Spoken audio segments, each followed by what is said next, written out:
మునీర్ గారు మరి ఒక 6 నెలలు దాదాపుగా క్యాన్సర్ తోని బాధపడి వారు మొన్ననే మరి జరిగిపోయినటువంటి విషయం తెలుసుకొని ఇక్కడికి రావడం జరిగింది.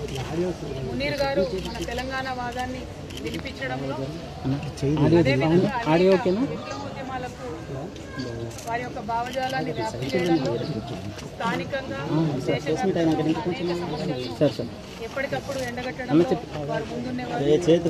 ఏమాత్రం భయం లేకుండా అద్భుతమైనటువంటి నాలెడ్జ్తో వాక్చాతుర్యంతో ఆయన ఎంతో మందిని ప్రభావితం చేయడం జరిగింది.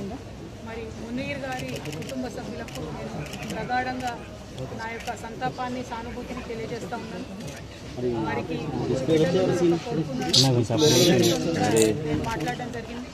వారందరూ కూడా ఒకటే కోరింది, మా నాన్నగారు చేసినటువంటి తెలంగాణ పనుల వల్ల చేసినటువంటి ప్రేమని ప్రపంచానికి మీరు తెలియజేయండి అని చెప్పి వారు అడగడం జరిగింది. నిజంగా కూడా మునీర్ గారు చాలా కష్టపడ్డారు తెలంగాణ వాదానికి. వారికి నేను ఇవాళ అర్పిస్తా ఉన్నాను. మరి వారు ఏవైతే విప్లవోద్యమాల గురించి పదే మాట్లాడిందో ఇవాళ మీరు దేశవ్యాప్తంగా ఉన్న పరిస్థితి చూసుకుంటే భారతీయ జనతా పార్టీ ఆపరేషన్ కగార్ పేరుతోని మరి చేస్తున్నటువంటి దుశ్చర్యలను మనం చూస్తూ ఉన్నాం. మరి మావోయిస్ట్ పార్టీ జనరల్ సెక్రటరీ గారు నంబాల కేశవరావు గారు వారు ఎన్కౌంటర్లో మృతి చెందితే కనీస మానవత్వం చూపించి అంతిమ సంస్కారం కోసం కుటుంబ సభ్యులకు మృతదేహాన్ని ఇచ్చేటటువంటి సంస్కారం కూడా లేనటువంటి పార్టీ భారతీయ జనతా పార్టీ. ఈ వైఖరిని మేము చాలా తీవ్రంగా ఖండిస్తున్నాం.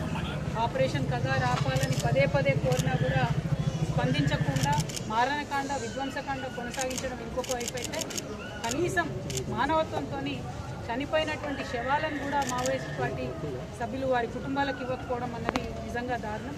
ఈ కుటుంబాలన్నీ కూడా బాధపడేటటువంటి సందర్భం. ఈ వైఖరిని మేము తీవ్రంగా ఖండిస్తున్నాం. అట్లానే మరి మంచిర్యాల జిల్లాలో నిన్నగాక మనం చూసినాం, సరస్వతి నది పుష్కరాలు కాళేశ్వరం దగ్గర జరిగినాయి. ఇదే మంచిర్యాలకు ఎంపీగా ఉన్నటువంటి వంశీ గారు కాంగ్రెస్ పార్టీ యొక్క దళిత వ్యతిరేక వైఖరిని ఎండగడుతూ మరి వారు చెప్పడం జరిగింది, మమ్మల్ని ఇన్వైట్ చేయలేదు సరస్వతి పుష్కరాలకు. నేను బాధపడ్డా. ధనం కన్నా పదవి కన్నా కులం గొప్పది ఈ సమాజంలో, నాకు చాలా అవమానం జరిగిందని వారు చెప్పడం జరిగింది. కాంగ్రెస్ పార్టీ రేవంత్ రెడ్డి గారు యాదగిరి గుట్టలో కూడా అదే చేసిండ్రు. రేవంత్ రెడ్డి గారి కుటుంబ సభ్యులంతా కూడా పైన ఆసనాలలో కూర్చొని దళితుడైనటువంటి డిప్యూటీ సీఎం బట్టి విక్రమార్క గారిని కింది ఆసనాల్లో కూర్చోబెట్టి అవమానించినటువంటి దారుణమైన సంస్కృతి రేవంత్ రెడ్డి గారిది కాంగ్రెస్ పార్టీ.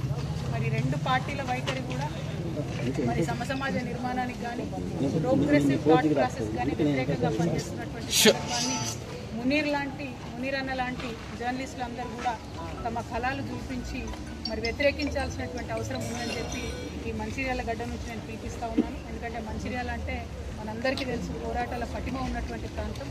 మరి ఇక్కడ ఉండేటటువంటి వారందరం కూడా నిర్బంధంగా ఖండించాల్సినటువంటి రెండు చర్యలు కూడా ఈ సందర్భంగా గుర్తు చేస్తూ మరి మునీర్ అన్న ఆత్మకు శాంతి కలగాలని మనస్ఫూర్తిగా కోరుకుంటూ వారి కుటుంబ సభ్యులకి మరొకసారి ప్రగాఢంగా నా యొక్క సానుభూతిని నేను తెలియజేస్తున్నాను. Thank you. జై తెలంగాణ.